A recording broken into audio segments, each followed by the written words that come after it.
Hello friends, आज मैं आपको कास्ट आयरन की वेल्डिंग के बारे में बताऊंगा किस प्रकार से कास्ट आयरन की वेल्डिंग की जाती है।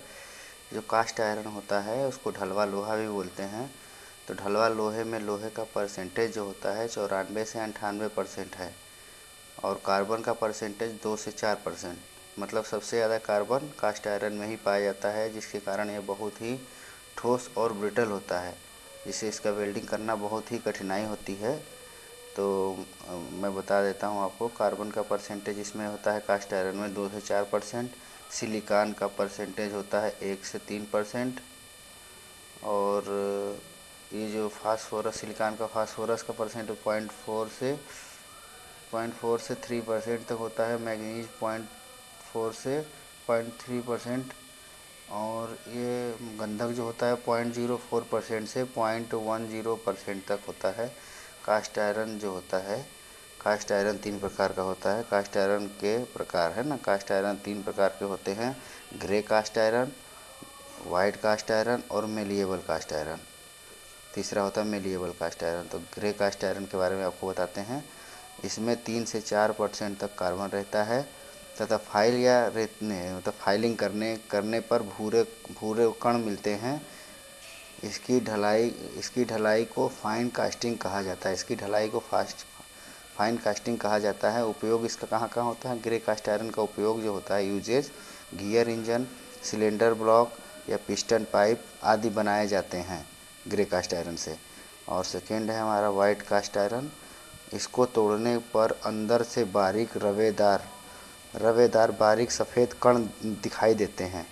ग्रे ग्रे की अपेक्षा कठोर और ब्रिटल होता है। जो ग्रे कास्ट आयरन जो होता है उसकी अपेक्षा जो वाइट कास्ट आयरन होता है और ज़्यादा कठोर और ब्रिटल होता है। इस पर मशीनिंग नहीं होती है, इसकी मशीनिंग नहीं की जा सकती है, फाइल भी नहीं की जा सकती है। ठीक है। ये जो वाइट कास्ट आयरन होता है, इसका ये इतना ज़्यादा कठोर और ब्रिटल होता है कि इसकी मशीनिंग भी नहीं होती है और फाइलिंग भी नहीं की जा सकती है। ठीक है। तो अब malleable cast iron malleable cast iron जो होता है, तीसरा होता है मेलिएबल कास्ट आयरन। ये ग्रे और वाइट को मिलाकर बनाया जाता है। इसमें फास्फोरस और मैंगनीज मिलाने से और सख्त हो जाता है। फास्फोरस और मैंगनीज मिलाने से और सख्त हो जाता है। ग्रे कास्ट आयरन को आर्क के द्वारा वेल्ड करना है ना। अब बताते हैं कि ग्रे कास्ट आयरन जो होता है उसको आर्क वेल्डिंग के द्वारा वेल्ड किस प्रकार से किया जाता है।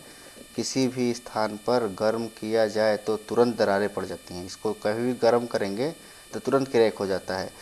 असावधानी से गर्म करने पर सख्त और कड़क हो जाता है। अगर सावधानी से आपने गर्म नहीं किया तो सख्त और कड़क हो जाएगा। तथा वेल्ड करने के बाद तुरंत दरारें पड़ जाती हैं।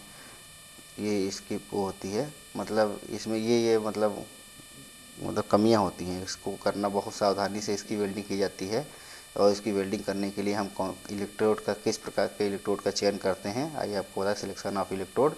तो जो मशीनिंग के बाद वेल्डिंग के बाद मशीनिंग ना करना हो तो कौन सा इलेक्ट्रोड करेंगे, और वेल्डिंग के बाद अगर मशीनिंग करना हो तो उसके लिए अलग इलेक्ट्रोड प्रयोग करेंगे। तो जैसे वेल्डिंग के बाद अगर मशीनिंग ना करना हो तो लो हाइड्रोजन इलेक्ट्रोड का प्रयोग कर सकते हैं। Special coated mild steel electrode का प्रयोग कर सकते हैं। मोनल कोर इलेक्ट्रोड का प्रयोग कर सकते हैं जब मशीनिंग ना करना हो तो। और जब वेल्डिंग के बाद मशीनिंग करना हो तो उसके लिए कौन सा electrode? Iron nickel core electrode, phosphorus bronze electrode और कास्ट आयरन इलेक्ट्रोड ये प्रयोग करते हैं अगर जब मशीनिंग करना हो तब। ठीक है। प्री हीटिंग क्या होता है? कास्ट आयरन को वेल्ड करने से पहले 300 डिग्री सेंटीग्रेड तक प्रीहीटिंग कर लेते हैं। पहले उसको वेल्डिंग करने से पहले गर्म कर लेते हैं। कम करंट का इस्तेमाल करें। कम करंट का इसलिए कम करते हैं क्योंकि उसमें फिर ज़्यादा आर्क में हाई करंट नहीं निकले, हाई वो नहीं निकलेगा, ज़्यादा तेज़ हीट नहीं निकलेगा, जिससे दरारें कम पड़ेंगी। छोटी बीड बनाएं, बिल्कुल छोटी बीड बनाएं क्योंकि करंट कम रहेगा तो छोटी बीड बनेगी। 3 इंच से लेकर 75 mm वेल्ड करने के बाद रुक कर फिर शुरू करें। मतलब इतना लंबी वेल्डिंग मारेंगे तो हीट हो जाएगा, जिससे क्रैक हो सकता है जॉब। इसलिए 75 mm के बाद रुक जाएं, फिर उसके बाद फिर शुरू करें। धातु की आकृति बड़ी जटिल हो है तो प्रीहीट न करें। वेल्ड करने के बाद जॉब को तुरंत चूना या एस्बेस्टस रेत में दबाकर रख दें। क्योंकि बाहर एटमॉस्फेयर एयर में ठंडा होगा तो क्या होगा, क्रैक हो जाएगा। इसलिए उसको चूना या एस्बेस्टस के रेत में दबा कर रखते हैं और धीरे धीरे ठंडा होने देते हैं। दूसरा आया वाइट कास्ट आयरन की वेल्डिंग। हो गया, पहला हो गया आपका ग्रे कास्ट आयरन की वेल्डिंग करते हैं तो क्या क्या सावधानियां बरतनी चाहिए, उसी प्रकार से वाइट कास्ट आयरन की वेल्डिंग करने समय क्या सावधानियां बरतनी चाहिए बताते हैं। यह कार्बन रासायनिक यौगिक के रूप में होने के कारण हार्ड और ब्रिटिल है। यदि ग्रे कास्ट आयरन को वेल्डिंग करने के बाद तुरंत ठंडा कर दिया जाए तो वह सफ़ेद कास्ट आयरन में बदल जाता है, जिसे चिल्ड कास्ट आयरन कहा जाता है। इसको कभी ब्रेजिंग नहीं किया जाए। बाकी तरीका उसी प्रकार से अपनाना चाहिए जो ग्रे कास्ट आयरन में अपनाया जाता है। ग्रे कास्ट आयरन की वेल्डिंग में जो तरीका अपनाते हैं वही इसमें भी अपना सकते हैं, बस ब्रेजिंग नहीं किया जा सकता है, इसका ब्रेजिंग नहीं किया जाता है। मिलेबल कास्ट आयरन की वेल्डिंग, इसे वेल्ड करना कठिन है क्योंकि इसमें 760 डिग्री सेंटीग्रेड से इसका ताप कम है और ज़्यादा हो तो प्रभावित क्षेत्र वाइट कास्ट आयरन में बदल जाता है। 850 डिग्री सेंटीग्रेड तक इसको गर्म करो। 30 मिलीमीटर को 30 मिलीमीटर मोटे जॉब को 1 घंटे तक गर्म किया जाए। 720 डिग्री सेंटीग्रेड तक गर्म करो। 6 घंटे तक फर्नेस चालू रहेंगे। पोस्ट हीटिंग करें।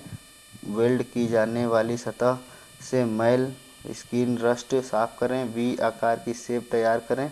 क्रैक ढूंढने के लिए केरोसिन डालें, एक जैसे निशान लगा दें। क्रैक के अंत में प्रथम पर एक ड्रिल करें तथा